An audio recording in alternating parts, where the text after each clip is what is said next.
आज के कश्मीर को हम देखते हैं तो लोग रील्स के माध्यम से कश्मीर को दिखाते हैं, वीडियोस के माध्यम से कश्मीर को दिखाते हैं।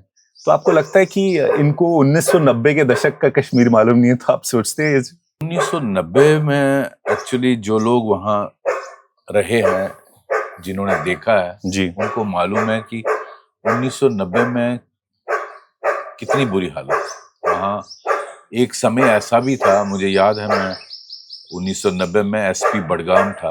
बडगाम एक जिला है जो श्रीनगर के आउटस्कर्ट्स में है और जो श्रीनगर एयरपोर्ट है उसके पास पड़ता है। तो वहाँ चरारे शरीफ चलो की एक काल हुई थी और वहाँ लाखों लोग हमारे सामने से गुजरे और मैं सीआरपीएफ कैंप के वहाँ बैठा हुआ था। तो कई बार ऐसा, उनके बीच में टेररिस्ट थे जो AK-47 लेके चल रहे थे और चूंकि उन क्राउड में वो थे तो आप उन पर गोली भी नहीं चला सकते थे, वरना सिविलियन कैजुअलिटीज हो जाती। तो कई बार ऐसा मौका भी आता था, लगता था क्या हम इसको होल्ड कर पाएंगे। कई बार मुझे याद है वो मोमेंट भी कि घर आकर मैंने अपनी धर्म पत्नी जी से कहा कि मुझे लगता है हालात इतने बिगड़ रहे हैं कि शायद हमें यहाँ से पैक करना पड़े, ऐसी स्थिति थी। तो मुझे लगता है मेरा ये स्टेटमेंट बहुत सारे लोगों को जिन्होंने देखा नहीं है उनको पता लगेगा कि कितनी गंभीर हालात थे। 90 में क्या हुआ कि एक तो गवर्नमेंट की तरफ से उस वक्त जो सरकार थी, स्टेट में भी और सेंट्रल गवर्नमेंट की पर्टिकुलरली उनका मेन रोल रहता है। यहाँ doctor Farooq Abdullah chief minister थे, वो उन्होंने रिजाइन कर दिया, आपको याद होगा, जनवरी 1990 में, और वो चले गए लंदन क्योंकि जगमोहन जी को गवर्नर बना दिया गया था। जगमोहन जी अब हमारे बीच नहीं है, वो उनको दूसरी बार गवर्नर बनाया गया था और मुफ्ती सैयद होम मिनिस्टर होते थे दिल्ली में। वहाँ गठबंधन की सरकार थी, बीपी सिंह साहब की, कमजोर सरकार थी। तो उनके कुछ ऐसे फैसले 90s में इन सरकारों के रहे, सेंट्रल गवर्नमेंट के, जिसकी वजह से इसको और बढ़ावा मिला। मैं ये जरूर मेंशन करना चाहता हूँ। हालात तो बहुत खराब थे क्योंकि गवर्नमेंट नाम की चीज, वहां सारा तंत्र टूट गया था। वहां अगर चंद लोग भारत का झंडा लेके खड़े थे तो credit goes to them, however. वहां जो सिपाही था, वहां जो नीचे लोएस्ट लेवल पे जो काम कर रहा था, जो SHO था, जो तहसीलदार था या डिप्टी कमिश्नर था, SP था, जो भी लोग थे, उन किसी एक का नाम लेना ठीक नहीं रहेगा, बट सभी जिन्होंने भारत का झंडा होल्ड किया, क्योंकि उस वक्त आर्मी नहीं आई थी, उस वक्त पैरामिलिट्री फोर्सेस बहुत लिमिटेड थी, आपके पास फोर्स नहीं हुआ करती। तो एकदम इरप्ट हो गया ये 90s में और आपके जो सिविल एडमिनिस्ट्रेशन थी वो कोलैप्स कर गई। पुलिस का तंत्र जो था बिल्कुल पैरालाइज हो गया, क्योंकि कोई भी स्टेट पुलिस जो है वो इस काम के लिए, this was a not only A proxy war, A covert war launched by Pakistan under operation Tupac of general Ziaul हक। ये 84-85 से शुरू हुआ था, लेकिन 89-90 में ये पूरी तरह इरप्ट हुआ, लेट 89 और अर्ली 90 में।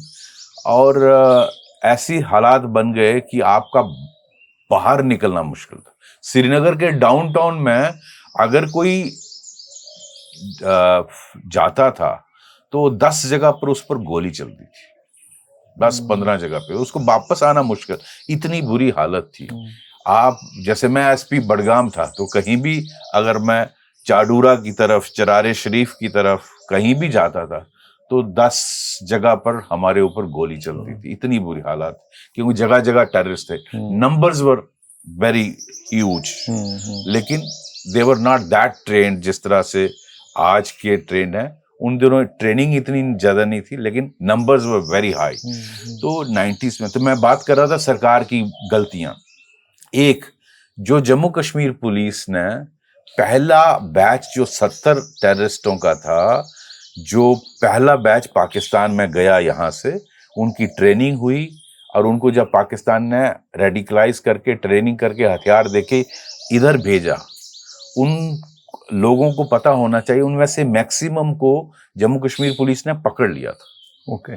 और इनफैक्ट जब पहली AK-47 रिकवर की और ये जो प्लान पता चला ऑपरेशन टुपैक का, तो सभी इस पर विश्वास नहीं कर पाए कि ऐसा भी हो सकता है। ये इंटेलिजेंस J&K पुलिस के पास थी? हाँ थी। और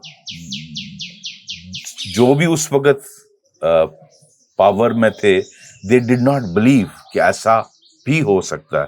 और AK-47 J&K पुलिस ने देखी नहीं थी। आर्मी के पास जाके हमने पूछा ये क्या हथियार है, हमारे पास तो 303 राइफल होती थी, हमारे पास AK-47 होती नहीं थी, बुलेट प्रूफ होती नहीं थी। ये सारी चीजें बाद में ऐड हुई, BP गाड़ियां, BP पटके, BP जैकेट्स, ये सारी चीजें बाद में आई। हमारे पास तो वही, जैसे मैंने कहा, कोई भी पुलिस बेसिकली इन्वेस्टिगेशन के लिए होती है। मर्डर केस हो गया, रॉबरी हो गई, रेप हो गया, तो सीन ऑफ क्राइम को प्रोटेक्ट करना, एविडेंस कलेक्ट करना, कोर्ट में पेश करना और उसके बिना पर उसको सजा दिलाना, यही पुलिस का काम होता है जी। और इसी की ट्रेनिंग होती है। ये एक कोवर्ट वॉर थी जिसके लिए कोई भी स्टेट पुलिस इक्विप्ड नहीं होती है। इसलिए क्या हुआ, जब ये फुली इरप्ट हुआ 90 में, तो पूरा सिस्टम कोलैप्स कर गया।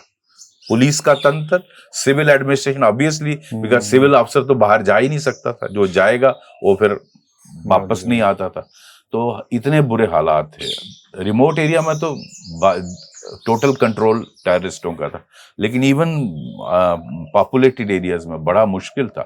तो ऐसी स्थिति में चंद लोगों ने भारत का झंडा होल्ड किया। मैं समझता हूँ भारत को उनको श्रेय देना चाहिए, जिन्होंने उस वक्त 90s में ये भारत के झंडे को होल्ड किया और फिर इसको आहिस्ता आहिस्ता संभल कर अपने आप को इक्विप किया। फिर तो बहुत सारी पैरामिलिट्री, जब हालात इतने आउट ऑफ कंट्रोल हो गए, फिर तो गवर्नमेंट ऑफ इंडिया ने पैरामिलिट्री फोर्सेस को फ्लाई किया, आर्मी को डिप्लॉय किया। उससे फिर स्थिति में तब्दीली आई।